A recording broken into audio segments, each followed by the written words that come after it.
ये भैया की लीची है, ऑरेंज भी लगा हुआ है, यहाँ पे कीनू भी है। यहाँ लाइन से सिस्टमेटिक लगे हुए थे, ऑरेंज और उसका ये अनानास का वो होगा, मतलब अनानास और वो लीची के अल्टरनेटिव पेड़ यहाँ से लगाए गए हैं सब 6-6 फीट में। जी जी, अनानास आगे वाले में लगा होगा अभी, सॉरी। ये लीची और वो होगा ये मौसमी है। अनानास होता है, मुझे तो लगा केरल साइड होता है। एक वैरायटी आती है हाइब्रिड के जो इधर भी मिल जाते हैं, लग जाते हैं सब लगाए गए। लीची भी जैसे कहा गया था कि 2 डिग्री का अंतर था, बट देख के तो लग रहा है, और फ्यूचर वही देखते हैं फ्रूट का क्या होता है। अभी इसी साल स्टार्ट किया था। हो जाती है। लीची तो खूब फल रही है। अच्छा, मना कर रहे थे वैसे हम लोगों ने, जब बीच में पता किया था तो लोगों ने मना किया था, पर देखा जाता 1-2 डिग्री का अंतर आ रहा था। यहाँ की मिट्टी काम नहीं कर जी जी, लेकिन जो है बलुई दोमट मिट्टी में जी तो हो रहा, तो यहाँ अच्छा जी जी। तो ये भी लगाना स्टार्ट किया गया था अभी अल्टरनेटिव में।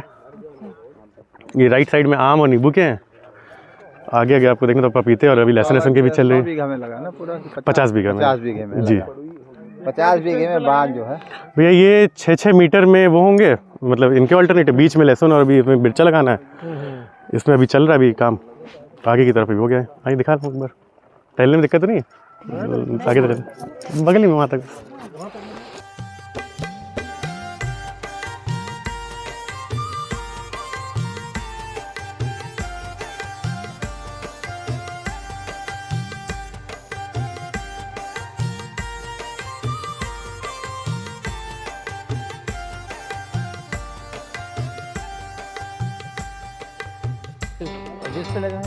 नहीं, सब में ऑल्टरनेट लगा होगा। एक्चुअली कटहल ये है कि लंबा पेड़ चलेगा, अमरूद थोड़ा कम चलेगा, तो जब तक वो बड़ा हो रहा है तो पूरा यूटिलाइज हो जाए, इसीलिए जैसे जब तक इसमें वो कर रहा है कि लहसुन उगा रहे हैं जब तक पेड़ नहीं बड़े हो रहे हैं। और पपीता भी लगाना शुरू कर दिया है, 2 लाइनों में लगा है अभी सिर्फ।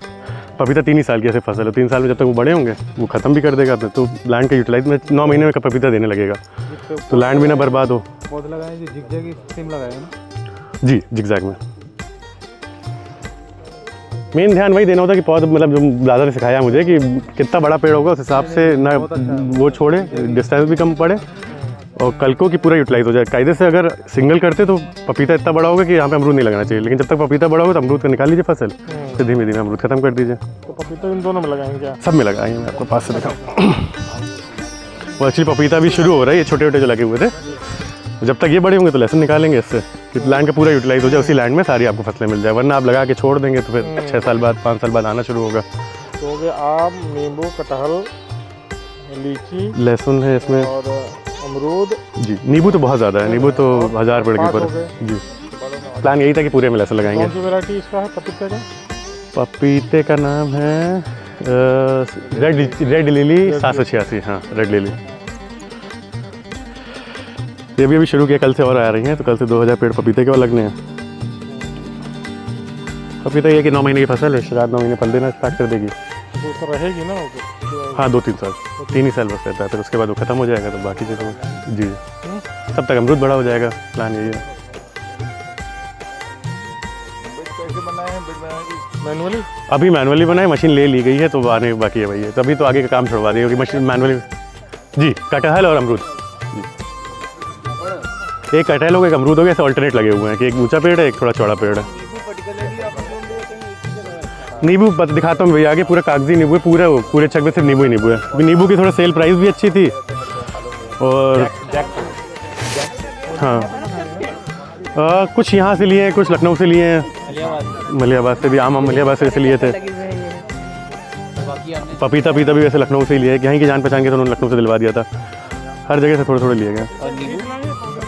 नींबू तो यही क्या शायद भैया, लखनऊ में जो ज़्यादा वो करते हैं उन्हीं के यहाँ से, मलियाबाद के साइड तरफ से आम मलिया जाते थे। ये सर अभी तक खेती थोड़ा वैसे हुआ करती थी कि मतलब अब खा लें, थोड़ा बहुत बेच लेंगे। सोचा कि लैंड काफ़ी पड़ा हुआ है, पैसे से मतलब मनी वाइज भी थोड़ा मोनेटाइज हो जाए, और वही है कि बर्बाद भी नहीं हो। थोड़ा प्रेशर इनमें ये कि शुरुआत में बहुत ज़्यादा है, 6 महीने 8 महीने बहुत मेहनत है, फिर धीमे धीमे ईजी हो जाएगा। खेती में हर सीज़न बाई सीज़न आप थोड़ा भी लेट हो तो अगली भी आपकी लेट हो रही है, तो ये था कि कुछ ट्रांसफ़र इसमें करा लें, थोड़ा मेहनत भी डिवाइड हो जाए, और ये मॉनेटरी वाइज भी थोड़ा बेटर लगा। ऑन पेपर तो अभी सही है, देखें बाकी कैसा लगता है।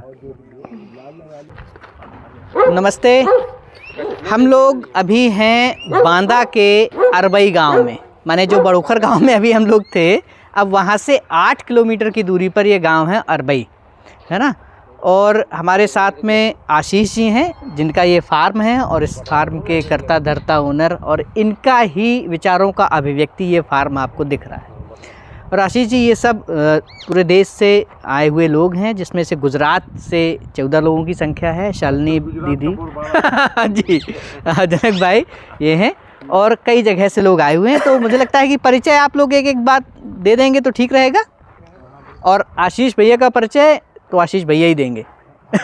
मैं अपने परिचय से शुरू कर देता जी। हूँ। साल पहले यहाँ आया बांदा में, और खेती के उद्देश्य से आया। मेरे पास ज़मीन भी नहीं थी, खेती करना भी नहीं आता था, पर खेती करने की इच्छा थी, दृढ़ निश्चय करके आया था खेती करना है। प्रेम सिंह जी से मिला, उन्होंने मुझे खेती सिखाने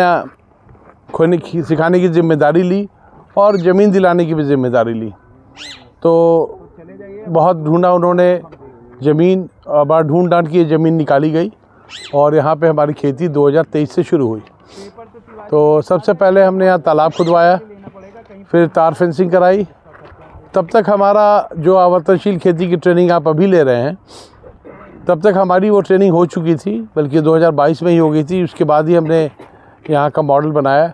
तो जो भी आवर्तनशील खेती में, पता नहीं अभी तक कितना लोग देख चुके हैं, मतलब क्लास कहाँ तक पहुँचा है, पर हर चीज़ उसके मुताबिक ही है कि तकरीबन 10% जगह पे वाटर बॉडी है, तालाब है एक, 1/3 जगह के जानवरों के लिए है, उनके रहने के लिए और उनके चारा के लिए है, अभी मैं चल के दिखाऊंगा अभी, और 1/3 पेड़ों के लिए है, और बाकी 1/3 इंसानों के लिए, हमारे रहने और हमारे सहयोगी के रहने के लिए।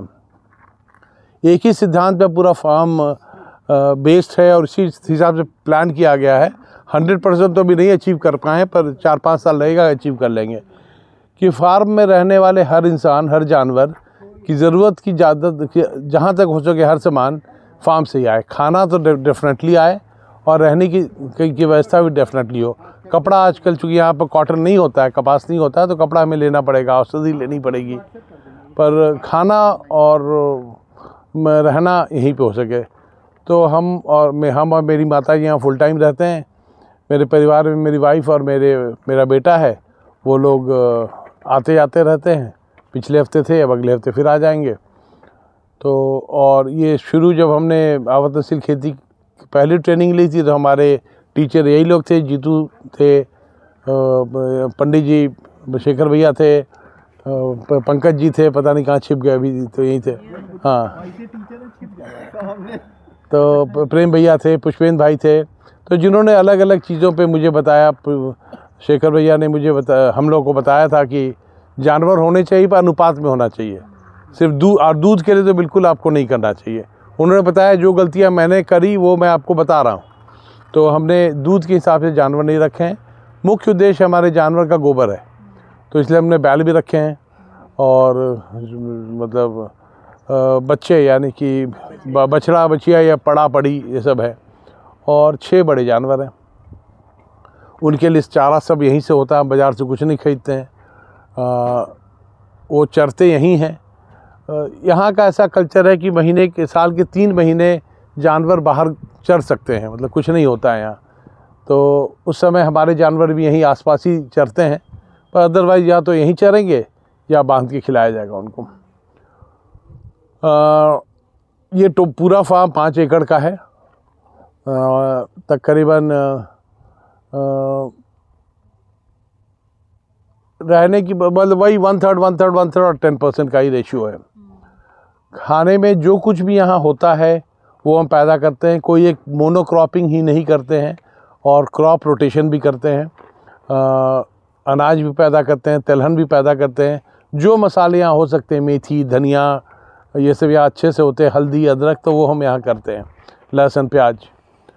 कुछ एक चीज़ यहाँ नहीं होता है, और चूँकि उसके खाने की आदत लगी हुई है तो खाते हैं, जैसे इलायची, लौंग, दालचीनी वगैरह हमको खरीदना पड़ता है। नमक ऑफ कोर्स हमारे यहाँ नहीं होता है, पर तेल नहीं खरीदते हैं, चावल दाल नहीं खरीदते हैं, गेहूँ नहीं खरीदते हैं। तो जो एक और नेक्स्ट स्टेप है आवर्तनशील खेती का, कि प्रोसेसिंग होना चाहिए। तो प्रोसेसिंग 2026 से शुरू करेंगे अभी, बल्कि कोई आए हुए थे तो उसकी प्लानिंग हो रही थी कहाँ प्रोसेसिंग हाउस बनेगा। ओरिजिनली ये प्रोसेसिंग हाउस बनना था, और हमारा कॉटेज उधर बनना था। टेम्परेली हम यहाँ रहना शुरू किए। सबसे पहले ये बनवा लिया, चूँकि इसमें ज़्यादा कोई ऐसा आर्किटेक्चरल रिक्वायरमेंट नहीं था। तो एक बार रहने लगे, सेट हो गए, तो अब इसको छोड़ने का मन नहीं कर रहा है, तो प्रोसेसिंग के लिए एक शेड और बना रहे हैं। कभी ना कभी इसको छोड़ेंगे, चूँकि ये इसका पूरा स्ट्रक्चर ही प्रोसेसिंग के लिए, इसके बीम, इसकी फाउंडेशन इतनी मजबूत है कि बड़ी मशीनें इसमें चल सकती हैं। तो ये हमारा बैकग्राउंड है। ये हम इसी तरह से खेती शुरू की। मैं ग्रेजुएट हूँ, फिर पोस्ट ग्रेजुएट हूँ। मैंने ज़िंदगी भर के 37-38 साल मैंने प्राइवेट सेक्टर में नौकरी करी, मोस्टली दिल्ली बॉम्बे में ही। ज़्यादातर टाइम दिल्ली NCR में रहा और अलग अलग इंडस्ट्री में काम किया। कोरोना के टाइम में खेती की तरफ रुझान हुआ और ज़रूरत को मैंने रियलाइज़ किया। तभी कोरोना के बाद ही 21-22 से शुरू किया, तो यहाँ पहुँचे हैं। 2-3 साल तो प्लानिंग समझने वगैरह में लगा, एग्जीक्यूशन का ये दूसरा साल है। तो ये हमारा परिचय है। आपका नेटिव का और भाई अब तो नेटिव यही हो गया ना, जहाँ इस समय अब तो यहीं रहते हैं। वैसे मेरा परिवार बिहार से आता है, मेरे बाप दादा बिहार के हैं। मैंने ज़िंदगी भर नोएडा NCR में बिताई है, तो अब नेटिव क्या कह कहिएगा, अब तय कर लें। और कुछ और पूछें, सवालों से बातें निकलती है। तो मुझे लगता है कि एक बार छोटा परिचय, केवल नाम और कहाँ से हैं, तो आपको भी अच्छा लगेगा। हाँ, है ना? और क्या करते हैं, हाँ, क्या और ये आवर्तनशील खेती का ट्रेनिंग क्यों करने आए हैं, ये 2 मिनट में रखेंगे तो हाँ, भैया को तो भी मुझे ये पता चल जाएगा कि आपका कॉन्टेक्स्ट क्या है। मेरा नाम सुनील है, मैं सिरसा हरियाणा से हूँ। मैं भी आपकी तरह आपके पीछे ही हूँ। मैं भी कॉर्पोरेट में करीब 20 साल काम किया। अभी मन है कि अपना एक फार्म हाउस हो, और आपके जैसा ये सेटअप है, ये देख के अच्छा लगा। इसी को करने की। तो अभी आप काम कर रहे हैं, छोड़ दिया आपका? हाँ, अभी मतलब छोड़ दिया, वैसे रेगुलर तो छोड़ दिया है, पर फ्रीलांसिंग करता हूँ, कंसल्टिंग वगैरह करता हूँ, तो वो सब चल रहा है। नमस्ते सभी को, मेरा नाम रोहित जायसवाल है। मैं मिर्ज़ापुर ज़िले से हूँ और अभी सीखने सिखाने का दौर चल रहा है। भोजपुरी बोले ला? थोड़ा बहुत। अच्छा, ठीक है। हाँ, बोली ला, ठीक है। भोजपुरी बोली ला अच्छे से। तो घर में क्या को राइफल बा? घर में राइफल तो नहीं बा अभी एक को। भविष्य का पता नहीं कि हो रही या न रही। तो गुलेले रख ला कम से कम। हाँ, होता है। तो ये छोटा सा परिचय है, और यहाँ पे हम जीवन विद्या का परिचय शिविर कर चुके हैं। और चूँकि अभी सीखने का ही दौर है और इसमें रुचि है, तो इस क्षेत्र में और जानने की विधाओं की कोशिश कर रहे हैं। हमारी मित्र मंडली थी जो अभी तो नहीं आई है, पर जीवन परिचय शिविर में आई थी। कहाँ, कौन सा शिविर? यहाँ बांदा में जो हुआ था? हाँ। कब हुआ था, कौन सा हुआ? अगस्त के महीने में जो हुआ था परिचय सुरेंद्रपाल जी जो लिए। हाँ। तो हम लोगों का एक साझा प्लान है ऐसा कि हम लोग भी खेती बाड़ी के तरफ ही आएंगे। अभी क्या करते थे, अभी तक क्या करते रहे? अभी तक घर पे व्यवसाय होता है। अच्छा। तो उसी को देखते करते रहे। तो आप अगस्त में आए तो यहाँ तो आए होंगे? हाँ, बिल्कुल आए हैं, और आपसे भली भांति परिचित भी हैं। भैया, आप भी जीवन विद्या से जुड़े हैं? जीवा, बोतल सब में पानी दोबारा भर दो। हाँ, नमस्ते, मेरा नाम ईना है और हम भूज कच्छ से आए हैं और पास में ही कुकमा है, उधर DVOC का कोर्स भी करते हैं। मेरे पिताजी जैसे खेती भी करते हैं और हमारा जैसे पेड्यू से हैंडीक्राफ्ट का है वो भी करते हैं, और साथ में खेती के साथ पशुपालन भी करते हैं, और ये केमिकल मुक्त खेती करते हैं। आप जीवन विद्या से जुड़ी हुई हैं? नहीं, जैसे मुझको जानना ही था कि जीवन विद्या पापा ने कर चुके हैं शिविर 2-3, तो जुड़े हुए हैं। हाँ, तो वो बता रहे थे कि ये जीवन विद्या है ना, वो करने लायक है, तो इसी आशय से ही मैं इस कोर्स में जुड़ी थी। ये पता नहीं था कि जैसे ये खेती का भी नॉलेज मिल जाएगा साथ में, ये बहुत एक फ़ायदा रहा।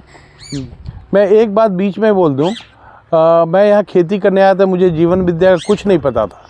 और जब यहाँ खेती करने लगे तो एक बार प्रेम भैया ने कहा कि जब तक आपका फंडामेंटल विचार नहीं बदलेगा, खेती ढंग की होगी नहीं, तो फिर उसी बात पे आगे बढ़ा। तब यहाँ आने के 6-7 महीने बाद मुझे जीवन विद्या के बारे में पता चला, तो अब मैं उसका अध्याता हूँ, मैं पढ़ता हूँ उसके बारे में।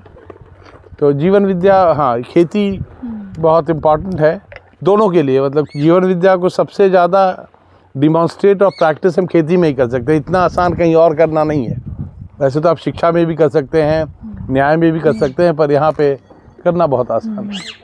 जी दीदी, आपका परिचय, वैसे आप किसी परिचय के मोहताज नहीं हैं। बस भैया, तो बस शालिनी और हमारे साथ जो विद्यार्थी हैं वो सब आपको परिचय देंगे। जी, अभी बस कॉलेज में पढ़ा रहे हैं बच्चों को। आप क्या सब्जेक्ट वैसे पढ़ाती है मुझे नहीं पता। सॉफ्टवेयर, आईटी पढ़ाती है? अरे भैया, आईटी तो बहुत इतिहास हो गया वो तो। ये सब आवर्तनशील अर्थशास्त्र विषय है मेरा। अच्छा। और मैं मध्यस्थ दर्शन सहअस्तित्ववाद, ये जो दर्शन है ना, इसके जो रूट जो बातें हैं, कोर जो कंसेप्ट है, उसको लेती हूँ।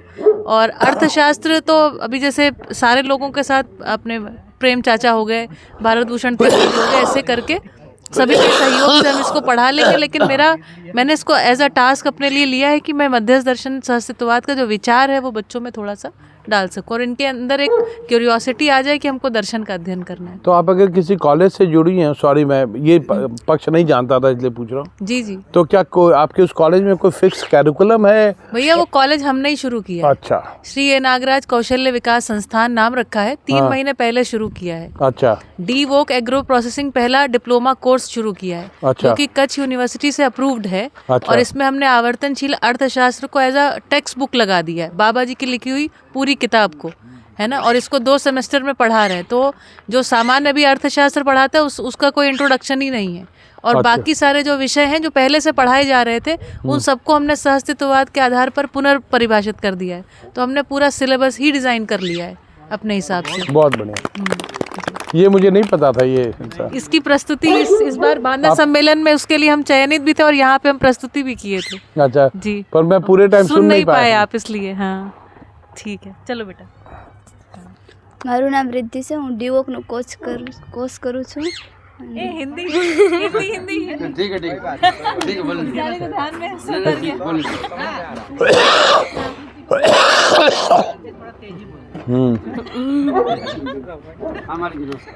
मेरा नाम रिद्धि है, मैं डीवोक का कोर्स करती हूँ, कच्छ भुज से आते हैं। आप लोग ये भी बताइए कि आप खेती से जुड़े हैं? ये सारे बच्चे खेती से जुड़े हैं? अच्छा। सबके पास खेती है? अच्छा, और खेत में जाते रहते हैं? ये आप बताएंगे खुद ही। हाँ, मेरा नाम सुहानी है और मैं डीवोक का कोर्स करती हूँ। मैं भुज कच्छ से आई। किस चीज़ का कोर्स करती हूँ? डीवोक। ये सारे हमारे स्टूडेंट्स हैं। अच्छा, डी वॉक क्या बोला? Diploma in vocational. अच्छा अच्छा। मेरा नाम संजय गोस्वामी है, मैं एमपी कटनी से आया हूँ जी। और जॉब भी करता हूँ। मेरे कुछ ज़मीन है, खेती करता हूँ जिस पे पेड़ वगैरह लगाए हैं, अमरूद, आमा, कटहल, ऐसे करके कुछ पेड़ लगाए हुए हैं। तो ऑर्गेनिक तो नहीं हो पा रहा था अभी, उसी को सीखने आए। ठीक है। तो सभी को नमस्ते। मेरा नाम मुनीश शुक्ला है और मैं रहने वाला तो बछरावा रायबरेली का हूँ, पर मैं रहता लखनऊ में हूँ। मेरा भी कॉर्पोरेट का एक्सपीरियंस है करीबन 20 साल का। और मैं अभी जिस फाउंडेशन में हूँ, मेधा लर्निंग फाउंडेशन उसका नाम है, और हम एजुकेशन में काम करते हैं। उसी के सिलसिले में कानपुर में एक श्रमिक भारतीय ऑर्गेनाइजेशन है, जिसके जो चेयरपर्सन है, जो देखते हैं, राकेश पांडे सर, उनसे मेरी काफ़ी बात होती थी। तो उन्होंने मेरा थोड़ा सा ध्यान केंद्रित किया कि जब तुम्हारे पास खेती है और तो तुम उसमें क्यों नहीं कुछ करते। तो this is my first session जो मैं यहाँ पे अटेंड कर रहा हूँ, शिविर, और मैं काफ़ी एक्साइटेड हूँ कुछ सीखने का। शेखर भैया का भी काफ़ी सहयोग मिला है, इन्होंने भी काफ़ी मुझे प्रोत्साहित किया कि तुम ये चीज़ें करो, और काफ़ी इनका भी मार्गदर्शन रहा है। तो लेट्स सी कि कैसे जाती है आगे की जर्नी। आपके कितना खेत, आप खेत में ही रहते हैं? आप नहीं, मैं लखनऊ में रहता हूँ, पर मेरे घर से जो मेरे खेत हैं वो 30 किलोमीटर ही हैं, तो ज़्यादा दूर नहीं है। तो आई थिंक कि वो मैनेजेबल है। और खेत जो है हाँ वहीं पे। अच्छा। तो तकरीबन 12 बीघे हमारी खेती है। अच्छा, बछरावा सिर्फ 30 किलोमीटर है लखनऊ से, जहाँ पे हम रहते हैं। अच्छा, रायबरेली रोड पे। ऐसा ही है।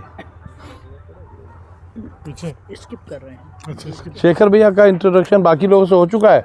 क्लास ले फिर कहीं हम दे दें, लाइए हमें क्या। अब बोलने मेरा का नाम तो मौका शेखर चाहिए त्रिपाठी उनको। है और मेरा गृह जनपद रायबरेली है, वहाँ का मैं किसान हूँ और किसानी और जीवन विद्या परिवार से जुड़ा हुआ हूँ। और मैं इस व्यवस्था को किस माध्यम से आपके दर्शन करने के लिए यहाँ उपस्थित हुआ। हाँ नहीं ये बात नहीं कहा जाएगा। क्या बोल रहे हैं? साथ में मिठाई खाना है। नहीं, शेखर भैया जो हैं, जिस दिन इनके जाने का दिन है तो सबको मिठाई खिलाते हैं और आशीष ही इनका वो है। तो हमारा जाने का दिन तय नहीं है। हेलो, मेरा नाम अरविंद कुमार सिंह है। मैं प्रयागराज से हूँ। बेसिकली मैं सिविल इंजीनियर हूँ, लेकिन 2019 में रिज़ाइन करने के बाद फिर बिजनेस में आया। डेयरी मतलब प्लांट लगाया मैंने, मिल्क प्रोसेसिंग पैकेजिंग का। अभी उसी में कर रहा हूँ, बस उसमें भी कुछ ज़्यादा मज़ा नहीं आ रहा है। तो ऐसे ही मतलब एक ग्रुप में जुड़ा था तो यहाँ के बारे में मालूम चला, तो यहाँ अटेंड करने के लिए आया ताकि यहाँ से कुछ सीख सकूँ और अपनी पैतृक ज़मीन है वहाँ पे जाके कुछ कर सकूँ। Thank you. दीदी मुझे कुछ सवाल है, चूँकि मैं जीवन विद्या में बहुत बीच में पूछ लूँ इंटरप्ट करके। ये बताइए, बहुत बार हम लोग को, जैसे भैया ने कहा, हम लोग को जब भी लगता है मज़ा नहीं आ रहा है, तो क्या इसका वजह है कि हम किसी नियम के भटक रहे हैं इसलिए मज़ा नहीं आ रहा है क्या? प्रिसाइसली आपने उत्तर दे दिया। एग्जैक्टली यही कहानी है। मज़ा नहीं आना ये केवल आपको ध्यान दिला रहा है कि आप किसी नियम को ठीक नहीं पकड़ रहे हैं। That's it. इसका मतलब है ध्यान देने की ज़रूरत है। ये जो मन का उचटना होता है ना, हाँ, वो मन का उचटना हमको ये बताता है कि हमको जहाँ पर ध्यान लगाना चाहिए, मन जहाँ पर लगा होना चाहिए था वहाँ लगा नहीं है। चाहे वो छोटी चीज़ में हो, बड़ी चीज़ में हो। छोटा बड़ा कुछ है नहीं अस्तित्व में। नहीं, मतलब पूरे हाँ। प्रोफेशन के बारे में, अपने करियर के बारे में हो, या आज किसी के साथ व्यवहार किया हो, हाँ, उसमें भी सब जगह सबका यही सिद्धांत है। थैंक यू दीदी, थैंक यू जी जी। तो आपकी बात तो बिल्कुल है कि मन जहाँ लगना चाहिए वहाँ लगा नहीं है। तो जो नियम का उल्लंघन होता है कि मन के लगने का भी एक नियम है, उसको समझना होता है कि मन कैसे लगता है। वो नियम पता नहीं होता है, इसलिए हमको मज़ा नहीं आता है ज़िंदगी में। आप कुछ हाई एंड लो पे जाते हैं, ये उस वजह से होता है कि मन के लगने का भी एक निश्चित नियम है, वो नियम हमसे छूट जाता है। समझना नहीं जी।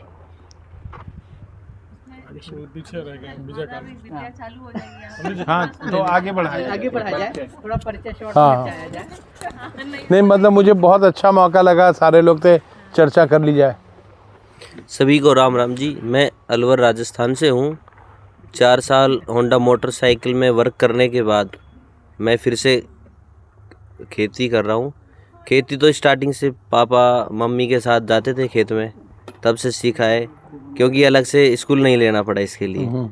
लेकिन अब मैं पूरी तरह पापा को फ्री करके सारा काम संभाल रहा हूँ और साथ में ऑर्गेनिक खेती को कैसे अपन कर सकते हैं और बढ़ा सकते हैं और अपने एरिया में किसी और को सिखा सकते हैं, उस चीज़ के लिए मैं यहाँ आया हूँ। Thank you. बहुत अच्छा।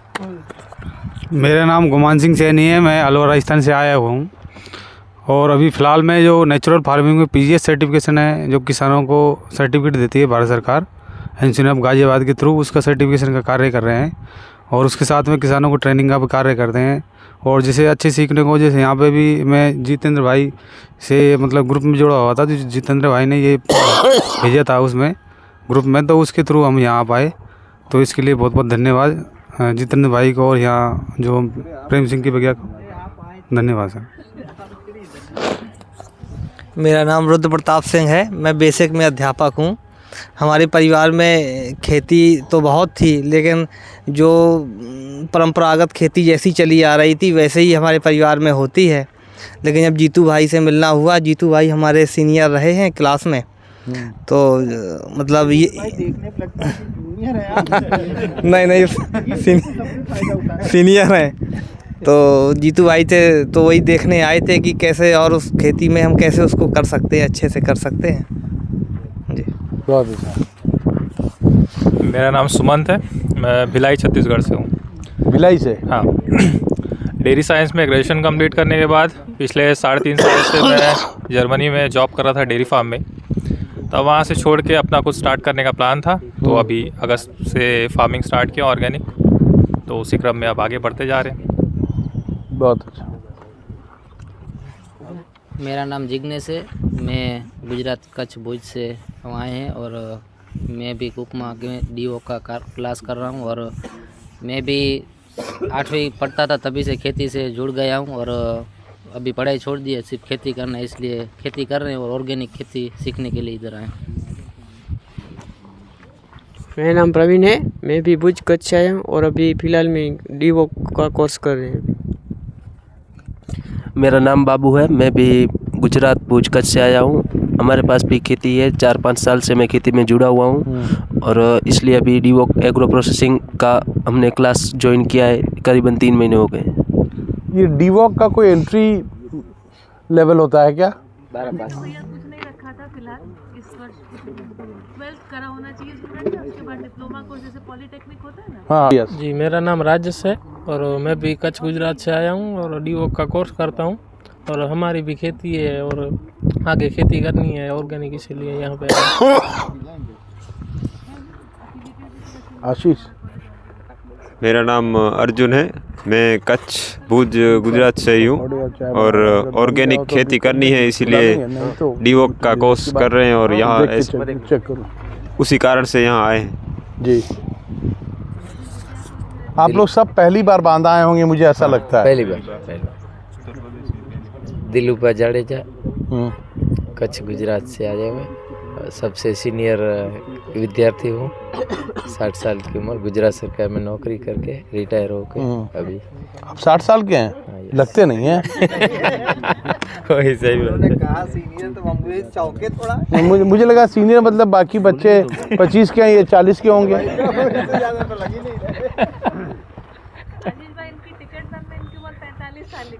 अच्छा, तब तो भैया के बराबर हैं। हाँ, आप तो 1/3 के हैं। हाँ। अब जो कम करा दिए अच्छी बात है, मना नहीं करूंगा मैं।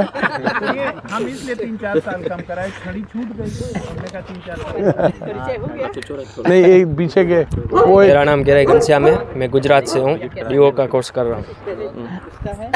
मेरा नाम ऋतिक मंगोकिया, मैं काठियावाड़ बोटाद से हूँ और मैं अभी DO के अंदर नेचुरल फार्मिंग सीख रहा हूँ। कहाँ से हो?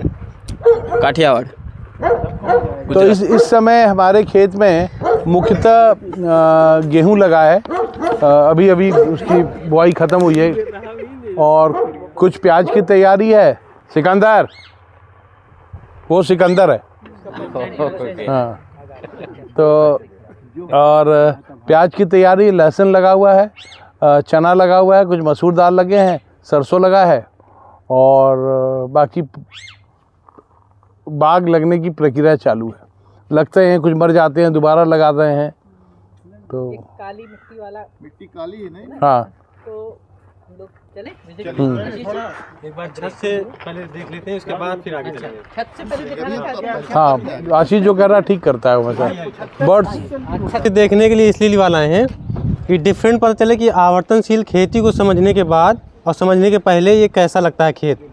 तो जैसे ये आवर्तनशील खेती में ये जो मॉडल है, ये दिख रहा होगा जाली के अंदर जितना एरिया है 12 बीघा तकरीबन, ये पूरा आवर्तनशील खेती का मॉडल है। और इसके अगल बगल कहीं दूर दराज तक भी देखेंगे तो ना तो कहीं किसान दिखेगा, ना ही कहीं पेड़ पौधे दिखेंगे, ना ही कोई आकार या शेप दिखेगा कि खेत का डिज़ाइन कैसा हो, है ना। तो सबके पास खेत पहले से थे, खेत अभी भी हैं, पर कोई डिज़ाइन नहीं है, कोई आदमी नहीं मिलेगा आसपास दूर दराज तक में भी खेतों में। उसका कारण है कि ना समझी। तो इनके पास क्या था कि एक बार समझ बनी कि आवर्तनशील खेती, तो एक बार जब समझ बन जाती है तो देखिए पूरा डिज़ाइन कैसे बदल जाता है। कुछ में पेड़ पौधे लगे हैं, कुछ में सब्जियां लगी हैं, गन्ना लगा है, नेपियर लगा है, लहसुन लगा है, प्याज लगा है, मतलब सारी फसलें अब ये कर रहे हैं। पशुपालन भी है, मुर्गियाँ भी घूम रही हैं। पूरा ये वातावरण एक आनंदमय दिख रहा होगा, सुखमय दिख रहा होगा, कैसे मज़े के साथ खेती में रहा जा सकता है। और इसके अलावा में जिसके यहाँ बाकी जो खेत हैं उनके यहाँ ना तो उनकी अपनी सब्जी है, ना तो उनका अपना खाद है, ना तो उनके अपने पौधे हैं, कुछ हो ही नहीं सकता। केवल है तो केवल ये बाज़ार के लिए गेहूं लगा है, बाज़ार के लिए इसमें धान लगा था और बाज़ार के लिए ही उत्पादन हो रहा था, है ना। तो ये पूरा जो स्ट्रक्चर है, सीखने के बाद या आवर्तनशील खेती को समझने के बाद जो डिज़ाइन बदलता है, डिज़ाइन बनता है, वो दिख रहा होगा ये बाउंड्री वाल के अंदर, ये उसको देखने का है। ये पूरा इसमें मियावाकी फॉरेस्ट लगा हुआ है। ये इतना जो एरिया है, जो सघन जंगल विधि है, इस कहेंगे इसको, मियावाकी फॉरेस्ट बोलते हैं इसको। तो ये पूरा इसलिए लगा है कि यहाँ अंधड़ बहुत तेज आता था, तो ये बिल्डिंग के अंदर हिला देना, अस्त कर देना। तो हाँ,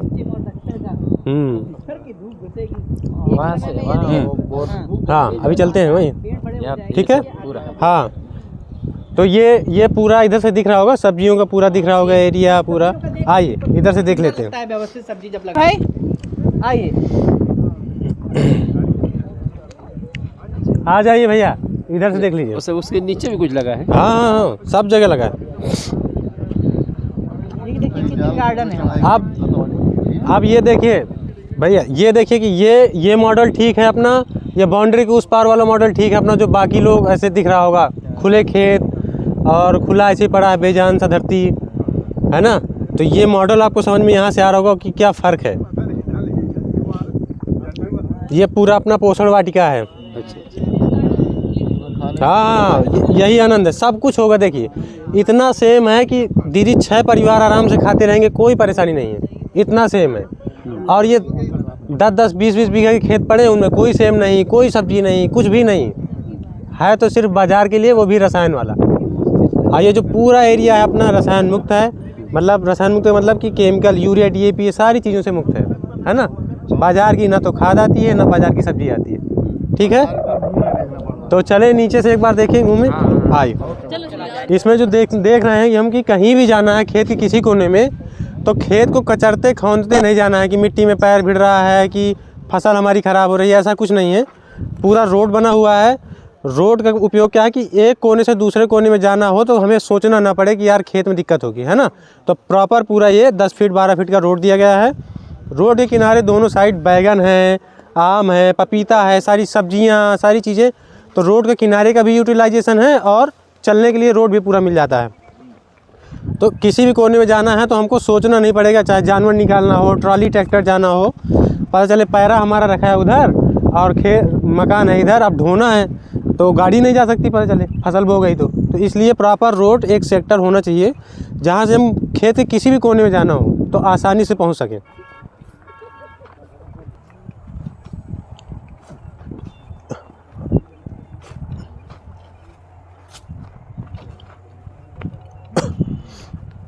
ना सरसों, ये सारी फसलें भी होंगी और प्लस बागवानी भी होती रहेगी, ऐसा ये पूरा रहेगा।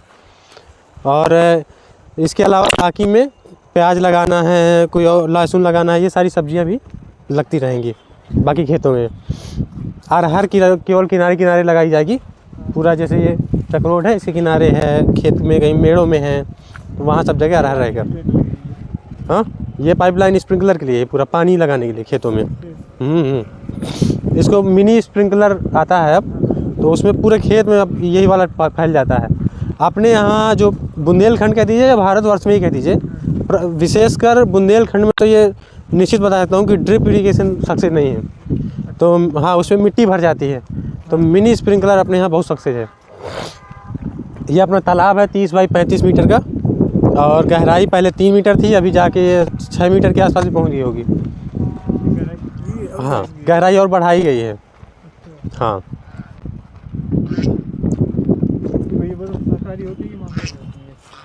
मछलियाँ खाती हैं। हाँ खाती।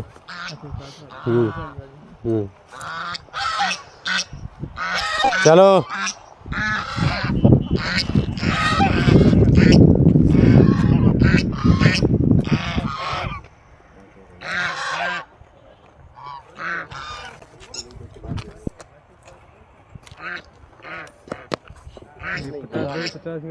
ये 30 बाई 35 मीटर वाला है। हाँ, ये 30 बाई 35 मीटर है और 3 मीटर पहले गहरा था।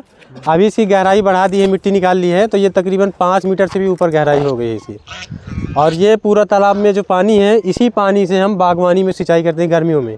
इससे ये होता है कि हमें बार बार पानी नहीं देना पड़ता। इस पानी में एक अलग मिनरल्स होते हैं ना, तो ये बागवानी को बहुत मुफीद है। जैसे गेहूँ में है तो वो बोरवेल का पानी लगाते हैं तो 4 पानी लगता है, पर तालाब का पानी है 2 पानी में हमारा पूरा गेहूँ हो जाएगा, 4 बार पानी नहीं लगाना पड़ेगा। ये तालाब के पानी के फ़ायदे हैं। ये 30 बाई कितना है? 30 बाई 35 मीटर और 5 मीटर गहरा। हाँ 5 मीटर गहरा है। फिश भी डाली है? हाँ फिश भी पड़ी हुई है। बारिश के टाइम में मिट्टी नहीं कटता तालाब? एक भी नहीं कटता, क्योंकि काली मिट्टी होती है जो वो कटती नहीं है। अगर वो मिट्टी रेतीली होती है तो कटा करती है। काली मिट्टी का ये स्वभाव होता है कि कभी भी कटती नहीं है, एक भी नहीं कटेगी। और इसमें ये एक स्वभाव दूसरा ये भी होता है कि इसकी मिट्टी में पानी ठहरता है, पानी जल्दी नीचे नहीं जाता। जैसे रेतीली मिट्टी होगी तो पानी पूरा निपट जाएगा, आज बरसा आज ही ख़त्म, आपने भर दिया और नीचे गया। पर इस मिट्टी में क्या होता है कि पानी पूरा सतह में रखा रहेगा, एक बूंद भी पानी होगा तो नीचे नहीं जाएगा, रखा रहेगा जाम बिल्कुल। ये गुल्लक है एक तरह से कहा जाए तो। तालाब बनाने के सबसे बड़े फ़ायदे हैं कि आपको पशु पक्षी आएंगे, उनके मिनरल्स हैं उसमें जाएंगे। फिर इसी पानी को जब आप खेत में लगाते हैं तो ये पूरी ज़मीन ऊर्जित हो जाती है, मतलब सकारात्मक ऊर्जा दौड़ने लगती है इस पर पूरे खेतों में। आप देखेंगे कि अगर आपके आसपास कहीं पे भी तालाब होगा तो उसके आसपास का ऑटोमेटिक 40 बीघा 50 बीघा का एरिया जो है उसका कनेक्शन दिखेगा कि हाँ कुछ आसपास है ना। और गेहूं में मैंने ज़रूर फ़ायदा देखा है। आप गेहूं बोइए, चना बोइए, अगर गेहूं में बोरवेल का पानी हो तो 4 पानी लगता है, बोरवेल से लगाएंगे। इस पानी को लगाइए 2 पानी में पूरा खेत तृप्त हो जाता है, आपको तीसरा पानी लगाने की ज़रूरत नहीं पड़ेगी, मिनरल्स देने की ज़रूरत नहीं पड़ेगी, क्योंकि ऑटोमेटिक पानी में मिनरल्स आ जाते हैं। जैसे अब ये बीट करेंगे ना, ये घूम रही हैं, बीट भी कर रही हैं, ऑक्सीजन भी वो कर रही हैं घूम घूम के, तो ये जो पूरी प्रक्रिया है इससे ऑटोमेटिक ये पूरा पानी जो है ऊर्जित हो रहा है और यही ऊर्जा फिर खेतों में टर्न हो जाती है। इसी को सीध देते हैं। तो क्या बोरवेल का पानी वो सोता हुआ पानी है, वो पानी खेती के लिए बहुत अच्छा नहीं है, बहुत अच्छा नहीं है ना। ये 30 बाई 35 मीटर का तकरीबन 1 बीघा का तालाब मान लीजिए आप, तो 12 बीघे में 1 बीघे के आसपास का तालाब है। इसी तालाब से पूरे में खेतों में पानी देते हैं हम लोग सिंचाई के लिए, है ना। तो ये पूरा है। इसमें पीछे मसूर भी बोया हुआ है, मल्टी क्रॉपिंग, मतलब हर एक फसल यहाँ पे जो चाहिए खेत से वो सब लगा। बांस भी किनारे किनारे लगा हुआ है, तो अगर देख पाएंगे तो सब चीज़ें हमने लगाई हैं जो हमें चाहिए इस फार्म से। उधर भी बांस दिख रहा होगा, वो दिख रहा है बांस, ये अभी बांस का पौधा दिख रहा होगा हरा सा। तो जो भी चाहिए वो सारा अपने खेत पे लगा है। इसके लिए ऐसा नहीं कि कोई पड़ोसी से मांगने जाना पड़े, शहर से खरीद के लाना पड़े, जो भी चाहिए।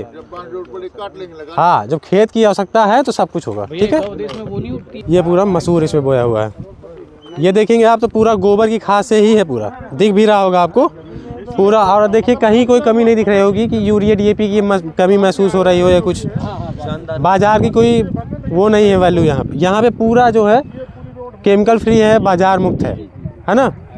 तो आपको ये दिख रहा होगा कि सारी फसलें हम लोग यहाँ ले रहे हैं, अरहर भी है, मसूर भी है, उड़द भी है, मूंग भी है, हर एक फसल लेते हैं। अभी मूंग हुई थी कुंटलों, मूंग बोया काहे के लिए था, मूंग अपने खाने के लिए नहीं बोया था कि मूंग बो जाएगी तो नाइट्रोजन फिक्स हो जाएगा खेत में, तो धान लगाने के लिए अच्छा हो जाएगा, उसके लिए मूंग लगाई। मतलब एक तरह से यूरिया डाला और सोना मिल गया हमको, है ना, ऐसा हो गया। तो ये पॉजिटिव अगर सोच के साथ जाते हैं खेती में तो वो अल्टीमेटली आम के आम गुठलियों के दाम, तो ये हो जा रहा है। तो ये इसके पूरे फायदे हो रहे हैं खेती के, है ना। हाँ, पूरे खेतों में मूंग पड़ी हुई थी। हाँ, तो मूंग इतना मूंग हो गया कि पूरे बगिया वाले जो अपना खेत है वहाँ पे जब आप खाएंगे तो मूंग की दाल यहीं की लगी हुई होगी, और यहाँ के लिए भी हो गई, कुछ मेहमानों के लिए भी चली गई, कुछ गिफ्ट भी चला गया, है ना। तो 5-10 परिवारों के लिए तो सोचना नहीं पड़ता। अब इसमें जितना भी होगा ये इसमें कम से कम 2 परिवार आराम से खाएंगे, इतने में ही, है ना। तो ये पूरा इसका तरीका है। चलें, ये अपनी गौशाला है ना। आइए इधर से चलते हैं और अंदर की तरफ हम चल रहे हैं। ये लो कॉस्ट गौशाला बनाई है, इसमें गारे का इस्तेमाल हुआ है, ईंटों का इस्तेमाल हुआ है, कोई छपाई नहीं है ना। गौशाला प्लस स्टोरेज दोनों ही है ये एक तरह से, और रहने का स्थान भी यही है कि जो गौशाला में सहयोगी रहेंगे। तो ये गौशाला है, हम देख सकते हैं। यहाँ जो गौशाला में लोग काम करते हैं उनके रहने का भी पूरा है, और उनके लिए जो खाना पीना दाना चाहिए वो भी ऊपर भरा हुआ है। इससे क्या होता है कि तापमान संतुलित हो जाता है यहाँ, क्योंकि गर्मी बहुत होती है, ठंडी बहुत होती है ना। जब ऊपर कुछ पैरा पुआल या भूसा रख जाता है पशुओं खाने का, तो नीचे का ऑटोमेटिक ठंडी में गर्म और गर्मी में ठंडा, ऑटोमेटिक यहाँ का वातावरण पूरा बन जाता है। तो ये पूरा गौशाला है, और इधर से इधर कई गेट हमने दिए हैं निकलने के लिए, ताकि जानवरों को निकलना है, लोगों को निकलना है। मशीन क्रश करने के लिए ये पूरा चाप कटर लगा हुआ है, तो लेट जाते हैं। आइए,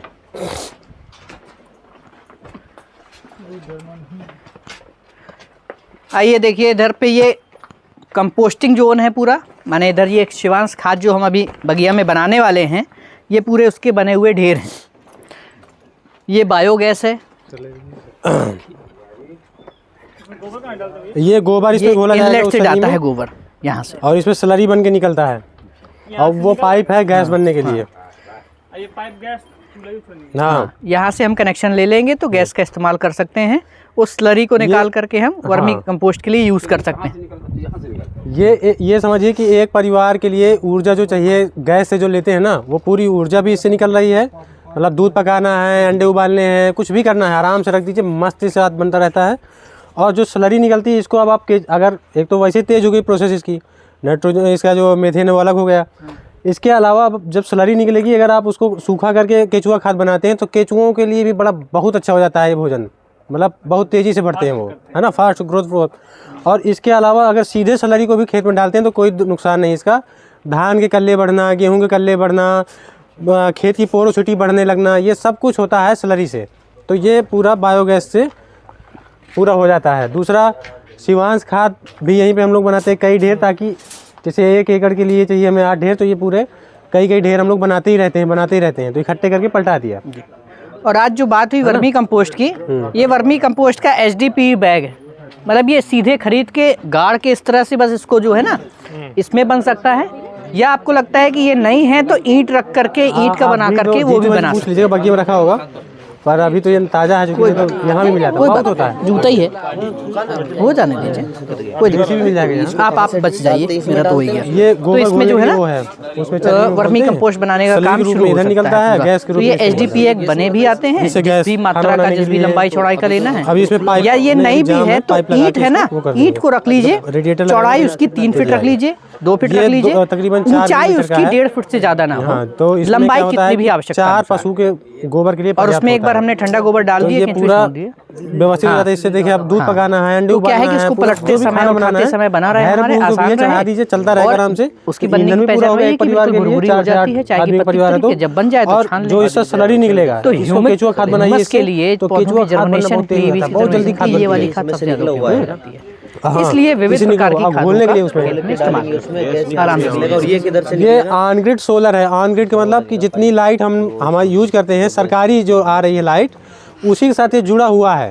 तो मतलब जैसे हमने रात में यूज किया तो रात में तो सोलर बनाता है, नहीं तो दिन में जो बनाता है तो पूरे 1 साल में हिसाब होता है हमारा। महीने के महीने एक नेट मीटर लगा है, 1 मीटर लगा है, कितना खर्च किया और कितना बिजली हमने बनाई, साल में एक बार हिसाब होगा। तो कितना पैसा हमको देना है या लेना है वो इससे पता चलता है।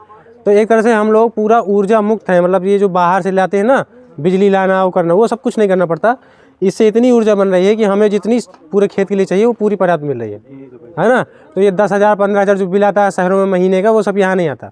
यहाँ आनंद है पूरा खूब। अरे इतनी बिजली बनती, 7.5 HP लगा है, इतनी बिजली बनती है कि आप इससे अभी एक आध चक्की और चला लीजिए तो कोई दिक्कत नहीं। दिन में तो आप डबल कर लीजिए, है ना। अभी तो प्लस में रहेगा, और सरकार भी 2 रुपये 3 रुपये प्रति यूनिट खरीदने की भी व्यवस्था कर रही है। अभी प्लस में रहता है, खरीद नहीं रही, पर आगे खरीदेगी, ऐसा है अनुमान।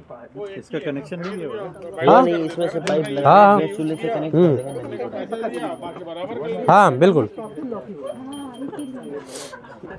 गौशाला ऐसी बनाई है ना कि उस तरफ भी जानवर बांध सकते हैं जब ठंड है और बहुत गर्मी है, और जब सुबह शाम की मिल्किंग हो गई या मौसम बढ़िया लगा है, फल पानी और मिट्टी के संपर्क में आएगा तो सड़ेगा, खराब होगा। तो उसके लिए हम इस तरह का जाल ही सीधे आजकल आने लगे हैं, या हम बीच बीच में इस तरह का गाड़ करके, तो एक बार हमने जहाँ पे हमने बांस लगाया उसी के नज़दीक में हमने बीज रखा, वो चढ़ गया ऊपर, तो ऊपर बैठा रहेगा, नीचे की ज़मीन का हम उपयोग तब भी कर लेंगे। तो उसमें जो हो सकता है, बैगन हो सकता है, भिंडी हो सकता है, जो जिस मौसम का है उस मौसम का लगा लेंगे। इसमें ये भी होता है कि देखिए, जब गर्मी का सीज़न आता है तो ये बुंदेलखंड में तापमान इतना ज़्यादा होता है कि जो बेल वाली फसल है वो ऊपर नहीं चढ़ती कभी, वो आगे आगे भागेगी, ज़मीन पकड़ के भागती है गर्मियों के सीज़न में। तो उसके लिए क्या होता है कि हमको मैदान चाहिए। तो जैसे नाली है तो नाली किनारे किनारे भग गया, कहीं भग गया। फिर जब बरसात का सीज़न आता है, ठंड का सीज़न आता है, तब वो ऊपर के लिए भगती है। तो उसके लिए हमने मचान भी साइड में लगा रखी है, तो मचान वाली सब्जियां ऊपर चली गई। फिर जब गर्मी बहुत आती है तो जैसे अभी मचान में सेम तो रही आएगी, तो नीचे उसके अब कम तापमान में क्या हो सकता है, तो जैसे धनिया लगाना है सीधे लगाएंगे तो जल जाएगा, पालक है सीधे लगाएंगे तो जल जाएगा, गर्मी बहुत होती है। तो आप उस मचान के नीचे आप धनिया है, पालक है, मेथी है, ये सारी फसलें छाया में हो जाता है ना। थोड़ा हल्दी लगाना है, चुकंदर लगाना है, ये सब चीज़ें हो जाती हैं उसमें। तो ये पूरा इसका मेथड है। और इसमें क्या होता है कि जैसे ये इसमें 2 से 3 परिवार आराम से खा लेता है। इसमें क्या है, कई प्रकार की फसलें लगी हैं। अब ऐसा नहीं कि अब ये पूरा एक ही बेड होता, एक ही खेत होता, तो आप अलग अलग नहीं लगा सकते, क्योंकि कभी पालक को पानी कभी चाहिए, गाजर को पानी नहीं चाहिए, धनिया को पानी नहीं चाहिए, चने को पानी चाहिए, ऐसा करके बदल जाता है। तो इसलिए अलग अलग बेड में अलग अलग लगा दिया, तो कभी इसका निकला, कभी उसका निकला, कभी उसका निकला, कभी इसका खाना, कभी उसका खाना, कभी उसको पानी चाहिए, कभी अब निराई गुड़ाई करनी है, कहाँ जाएंगे आप, कैसे करेंगे। तो ये मेड़ है, आप यहाँ बैठ जाइए, इसकी सफाई करते रहिए, खुरपी चला लीजिए, कुछ भी कर लीजिए, खाद डालना है, तो ये सब कुछ बेड अगर बना लिए हैं, नाली बना ली निकलने की, तो आसान हो जाता है ना। जो कल जीतू भैया बोल रहे थे कि जैसे ये निराई गुड़ाई करनी है, इसमें हम धनिया नहीं डाल सकते? नहीं, देखिए क्या होता है, कुछ चीज़ों में हमको मिट्टी चढ़ानी होती है। गोभी है तो उसमें मिट्टी चढ़ानी है, तो उसमें नहीं डालेंगे। जिनमें एरेशन चाहिए उसमें डाल देंगे। जैसे एरेशन निराई चाहिए, जैसे मान लीजिए लहसुन है, उसमें मिट्टी थोड़ी चढ़ानी है, उसका तो निकालना है। तो जब हम करते हैं तो खेती बहुत ही व्यवहारिक होती है, इसलिए हम एक ही फसल में सारी सब्जियां लगा देंगे ये भी संभव नहीं है। तो सेम व्यवहार वाली सब्जी लगाएं, अगर लगाएं, नहीं तो एक क्यारी में एक सब्जी को पकड़ के लगाएंगे तो ट्रीटमेंट बहुत आसान हो जाएगा। इसको ऐसे समझिए, देखिए जैसे बीन्स लगा हुआ है अभी भी, तो केंद्र क्या है, परिवार की किचन केंद्र है, क्योंकि किचन गार्डन है तो किचन बेस्ड है भाई। किचन में जो जो लगता है, मेथी लगती है, लगी हुई है, बीन्स सब्जियां खाते हैं, लगी हुई है, गोभी खाते हैं, गोभी लगा हुआ, पालक खाते हैं, पालक लगा हुआ है, पुदीना खाते हैं, पुदीना लगा हुआ है ना, मिर्चा खाते हैं, मिर्चा लगा हुआ है। बीच बीच में हम तकरीबन इसके अनार, पपीता, इसके पेड़ डाल सकते हैं, छोटे होते हैं, चले जाते हैं तो ये फल भी देंगे, पक गया तो फल, कच्चा तो सब्जी। इसको ऐसे समझेंगे, जो आप कहते हैं कि मिश्रित खेती में जो इसको ऐसे समझते हैं कि उसका स्वभाव क्या है। अब जैसे जो चना है उसको पानी बहुत कम चाहिए, मिनिमम चाहिए। धान है उसको पानी डुबो के चाहिए, मतलब ज़्यादा पानी चाहिए। तो स्वभाव क्या है, एक दूसरे के विपरीत है। तो उस स्वभाव में हम उनको एक साथ नहीं लगा सकते। कैसे सकते हैं, जैसे गेहूँ है, अब आप गेहूँ की फसल है, उसमें जैसे थोड़ा सा बड़ा हुआ, आपने दूसरा पानी लगा रहे हैं, उसके साथ आप धनिया छिड़क दीजिए, उसमें क्या होगा, धनिया नाइट्रोजन देगा, गेहूं को नाइट्रोजन चाहिए होगा। तो जो खरपतवार उगने वाली है वो खरपतवार उगेगी नहीं, उसके बदले में धनिया उग जाएगा, और वो जो धनिया है वो नाइट्रोजन फिक्स कर देगी गेहूं के लिए। तो ये जो मिश्रण है, ये जो मिश्रित खेती है, ये आपको पॉजिटिव रिस्पॉन्स देगी। समझने का मुद्दा, समझने का मुद्दा है। अगर एक बार स्वभाव समझ जाएंगे ना करते करते, तब आपको करने में मजा आएगा, तब वो बैलेंस बनता है। प्लानिंग बहुत जरूरी है। जैसे अभी सब्जी लेनी है ना, तो प्लानिंग 2 महीने पहले हो गई, बिल्कुल, क्योंकि इसकी कुछ चीज़ों की नर्सरी तैयार करनी पड़ेगी। नर्सरी तैयार करने में 1 महीने का समय जाएगा, बीज लगाएंगे, ग्रो होगा, इतना बड़ा होगा 15-20 दिन का, तब लगाएंगे, तब जाके सर्दियों को मिलेगी। सेम खानी है तो अगस्त में प्लानिंग करनी पड़ती है कि बीज कहाँ डालें, है ना। तो हमें कौन सी सब्जी की कब प्लानिंग करनी है, नर्सरी कब तैयार करनी है। गर्मी वाली लौकी लगानी है तो जनवरी आखिरी में बीज उसके डालने शुरू कर दीजिए। अच्छे आइडिया लोग करते हैं। जैसे अभी चना हमारा लगा है, अभी इसी चने में हम क्या कर सकते हैं कि जैसे ही फरवरी का महीना आता है, 15 फरवरी के आसपास तापमान ऐसा हो जाएगा कि उसको कोई दिक्कत नहीं है फिर, तो चना हमारा उस समय होगा उखाड़ने लायक होगा, और दूर दूर में लगता है। उसी समय आप बोतल, ये जो गिलास आते हैं डिस्पोजल के गिलास लीजिए, उनमें आप लौकी का बीज, कद्दू का बीज रख दीजिए बीच बीच में और जमा दीजिए। आपका चना उखड़ जाएगा, तब तक बेल फैल जाएंगे। आपको ना तो खेत जोतना है ना बोना है, और जिस समय आप चना उखाड़ लिए होंगे उस समय इतना लौकी और कद्दू आएगा, उस समय कहीं पूरे बांदा में, पूरे क्षेत्र में, बाजार में आपको लौकी कद्दू नहीं मिलेगा। तो आपको मार्केट भी मिल जाएगा और आप सब्जियां बेच भी सकते हैं। और मैं ये मानता हूँ कि यहाँ अरबई में ही ऐसे किसान हैं जो 1-1 बीघे से 1-1 लाख रुपए कमा रहे हैं। यहाँ पे इस क्षेत्र में 1-1 बीघे से कम के किसान हैं, और केवल सब्जियों से पूरा का पूरा परिवार चलाते हैं। और 1 साल नहीं, 2 साल नहीं, लगातार परंपराएं उनके घर में, क्योंकि सब्जियों की प्लानिंग एक बार हो गई, सब्जी समय से हम ले आए, तो उससे बढ़िया कोई काम नहीं है। एक तो दिन भर का अपना खेत में काम किया, खाने को भी मिला, और जो आया वो बाजार हमने कर लिया। तो उसके लिए प्लानिंग जरूरी है। तो यहाँ पे एक भी बात है कि जो आप शायद बोल रही रहे हैं, हम इसकी क्लास करेंगे, हमारी ये अंडरस्टैंडिंग बिल्डअप हो जाए कि जैसे आशीष भाई ने बोला ना कि जब चना जब तक ऊपर हो 15 फरवरी तक, तब तक हम लौकी के बीज जमा दें। इन सब चीजों के बारे में हम लोगों को नहीं पता। वो उसके लिए लंबा समय चाहिए होता है। देखिए 5 दिन में केवल स्ट्रक्चर समझ में आएगा कि हमारा स्ट्रक्चर कैसा बने, है ना। स्ट्रक्चर समझने के लिए 5 दिन होते हैं, उसके बाद खेती और समझनी है तो आपको रुकना पड़ेगा। हम सामान्य रूप से इसको ले आएंगे। देखिए बहुत सामान्य है, इसको ऐसे क्रम से कर लेते हैं। खेती के 3 सीजन, रबी, खरीफ, जायद। तीनों सीजन की फसलें अलग, सब्जियां अलग। कुछ की सब्जियां सेम भी होती हैं, जैसे जायद और खरीफ की सब्जियां लगभग सेम होती हैं। तो जब हमको लेना है, बीज तैयार करना है, तो कोई पन्नी हो गई, कोई ग्लास हो गया उसका, या नर्सरी ट्रे हो गई, इसमें बीज घर पे ही ग्रो कर लीजिए जहाँ, और जब समय आया तो सीधे जाके ट्रांसप्लांट कर दीजिए। कुछ चीज़ें सीधे बीज से लगेंगी, उनके बीज रखिए हमेशा। तो वो सब्जी के कौन सी सब्जी कौन से मौसम में होती है ये समझना ज़रूरी है, उसकी अगेती और पिछेती ये भी समझना ज़रूरी है। जैसे हम सारा गोभी एक बार लगा दें तो जब गोभी आएगा तो इकट्ठे आएगा ना सब, आप कुछ दिन खा लेंगे फिर क्या करेंगे। तो हम गोभी 3 शिफ्ट में लगाते हैं, अक्टूबर के लास्ट में या नवंबर में एक बार लगा देते हैं तो अब मिलने लगा, अभी एक बार लगाएंगे तो जनवरी तक मिलेगा, और आखिरी बेड़ लगाएंगे जनवरी के लास्ट तक में तो जाके मार्च तक। कोरोना के समय में हमने मई तक ब्रोकली और पत्ता गोभी खाया है, उस समय लोग ले भी जाते थे, सब्जी मिलती भी नहीं थी। मतलब ऐसे ही क्या है, तो क्रम तैयार करना पड़ता है कि कब क्या चाहिए। जैसे टमाटर अगर लंबे समय तक खाना है तो 3 बार में लगाइए। देखिए इसमें यही है कि 5 दिन में आपको मोटा मोटा स्ट्रक्चर ही पता चलेगा। किसानी इतना सरल नहीं जितना हम सोचते हैं कि 1 दिन में सीख जाएंगे, 5 दिन में सीख जाएंगे। 5 दिन में खेती समझना, खेती बहुत बड़ा आयाम है।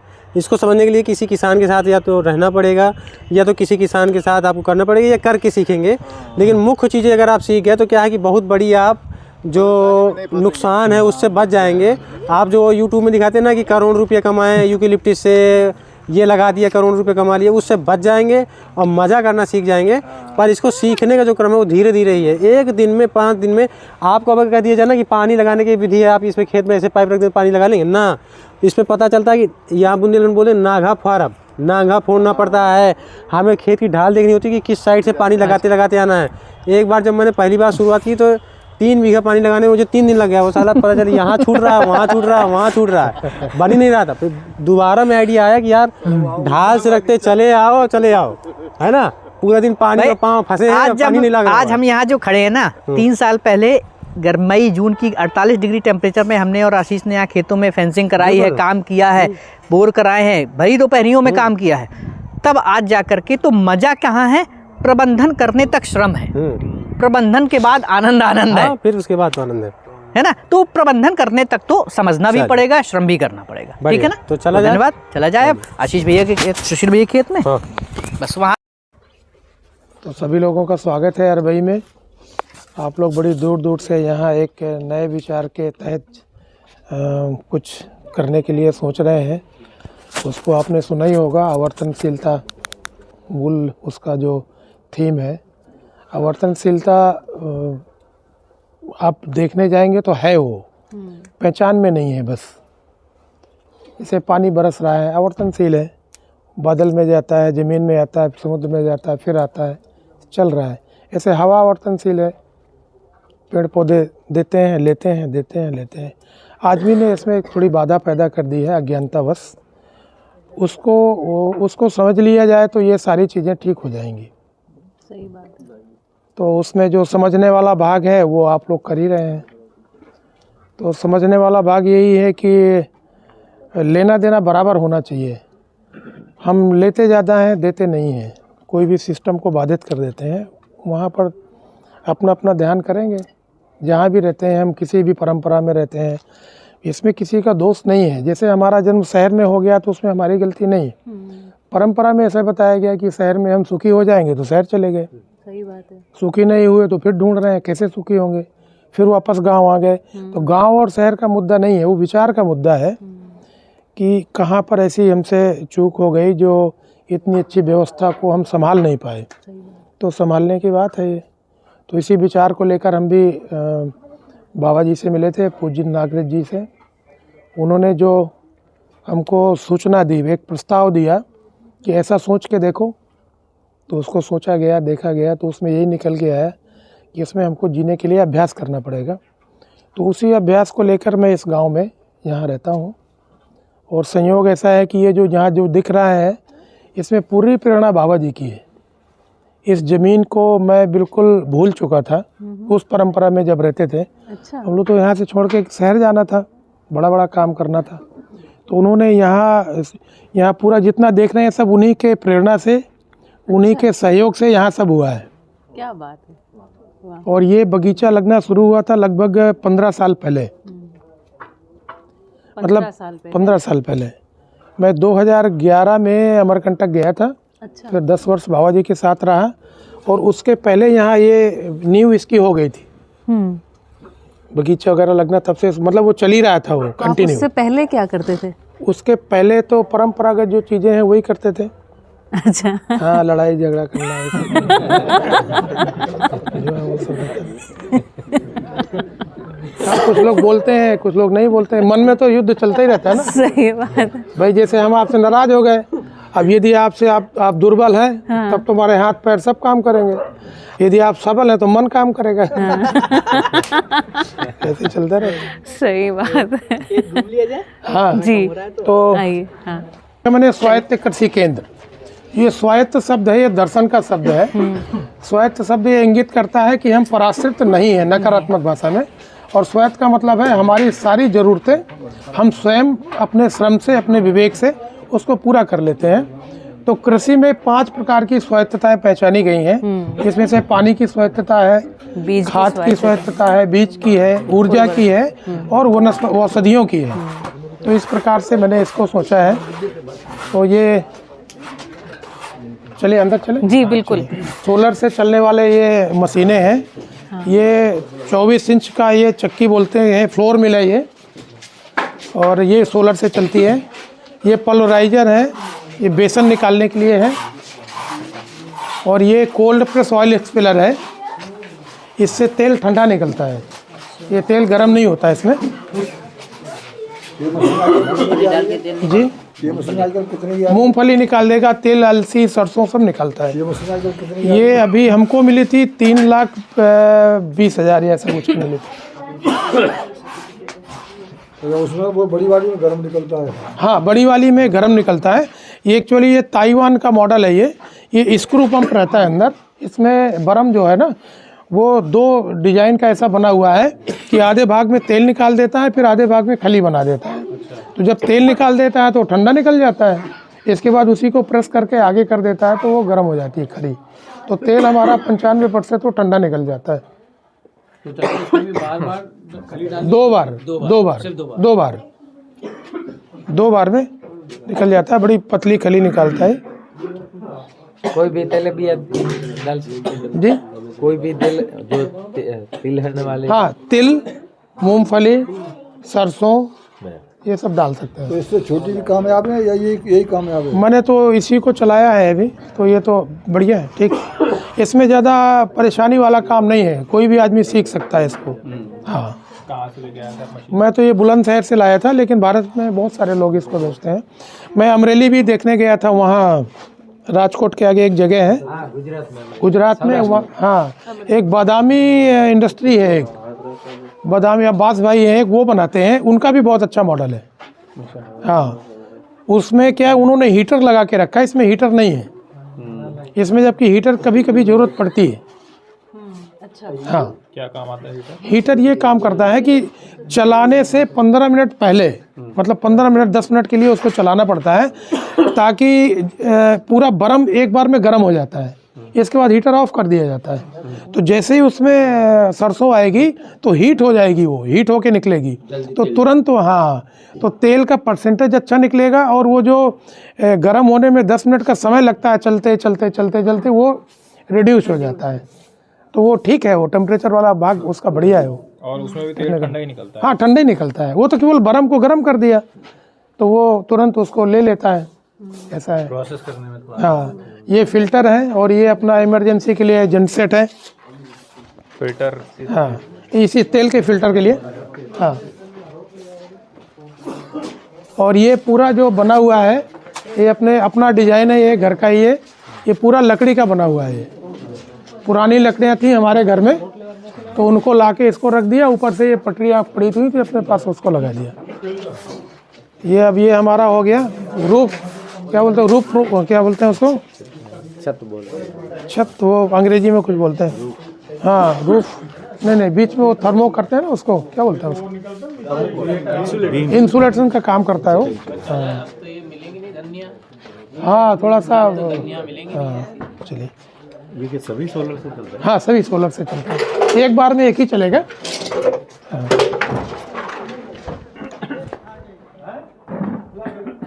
डायरेक्ट सोलर से चलेगा? हाँ, डायरेक्ट सोलर से चलता है, डायरेक्ट सोलर से चलता है। ये और ये गौशाला बना रहे हैं यहाँ। ये 10 गायों की गौशाला प्लांट है यहाँ। इसका नाम नंदिनी गौशाला है और इसमें 10 गायों का जो गौशाला है और एक अभी प्लांट है यहाँ पर, एक बायोगैस 4 घन मीटर का और एक बर्मी सेट पूरा। तो ये गौशाला होने के बाद अपनी पूरी खेती फर्टिलाइज़र रासायनिक उससे मुक्त हो जाएगी। तो अभी ये कंस्ट्रक्शन वर्क है, 2-3 महीने में तैयार हो जाएगा। कितना जमीन है, कितना एरिया? ये तो 11 एकड़ है टोटल प्लाट। हाँ बढ़िया है। तो 10 गाय बढ़िया। हाँ 10 गाय का ही सोचा है अभी।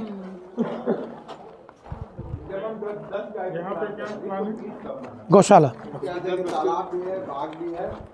इसमें ऊपर भी कुछ करने का प्लान है? हाँ इसमें अभी लकड़ी रख के पूरा बांस से पाट के देंगे और जो तो भूसा है वो इसके ऊपर रहेगा और नीचे गायों के लिए ठंडक रहेगी, ऊपर भूसा रहेगा और ये पूरा स्पेस खुला रहेगा।